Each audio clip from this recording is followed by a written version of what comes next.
ಈ ಮನೆಯಲ್ಲಿ ಒಂದು ದಂಪತಿಗಳು 10 ವರ್ಷಗಳಿಂದ ವಾಸಿಸುತ್ತಿದ್ದಾರೆ. ಆದರೆ ತುಂಬಾ ದಿನಗಳಿಂದ ಅವರ ನಡುವೆ ಗಲಾಟೆ ಆಗುತ್ತಲಿತ್ತು. ಒಂದು ದಿನ ಗಲಾಟೆ ವಿಪರೀತವಾಯಿತು. ಪತಿಯು ಕೋಪಗೊಂಡು ತನ್ನ ಹೆಂಡತಿಯನ್ನು ಕೊಂದನು. ನಂತರ ಮನೆಯ ಪಕ್ಕದಲ್ಲಿ ಮೃತದೇಹವನ್ನು ಹೂತು ಹಾಕಿದನು. ಇವರಿಗೆ ಒಬ್ಬ ಮಗ ಇದ್ದ. ತಾಯಿಯನ್ನು ಕೊಲ್ಲುವ ಸಮಯದಲ್ಲಿ ಅವನು ಶಾಲೆಯಲ್ಲಿ ಇದ್ದ. ಪತಿಗೆ ತುಂಬಾ ಗಾಬರಿಯಾಗುತ್ತೆ. ಮಗ ಬಂದು ಅಮ್ಮ ಎಲ್ಲಿ ಎಂದು ಕೇಳಿದರೆ ಏನನ್ನು ಉತ್ತರಿಸುವುದು, ಹೇಗೆ ಹೇಳುವುದು ಎಂದು ಅವನು ತುಂಬಾ ಭಯಭೀತನಾಗುತ್ತಾನೆ. 1 ದಿನ ಹೋಯ್ತು, 2 ದಿನ ಹೋಯ್ತು. ಮಗ ಮಾತ್ರ ಅಮ್ಮ ಎಲ್ಲಿ ಎಂದು ಒಂದು ಬಾರಿನೂ ಕೇಳಲೇ ಇಲ್ಲ. ಆದರೆ ಒಂದು ದಿನ, ಅಪ್ಪ, ನೀನ್ ಅಮ್ಮನನ್ನು ಹೆಗಲ ಮೇಲೆ ಹೊತ್ಕೊಂಡು ಯಾಕೆ ತಿರುಗ್ತಿದ್ದೀಯ?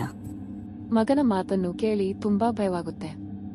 ನಂತರ ತನ್ನ ಪ್ರತಿಬಿಂಬವನ್ನು ಕನ್ನಡಿಯಲ್ಲಿ ನೋಡಿದಾಗ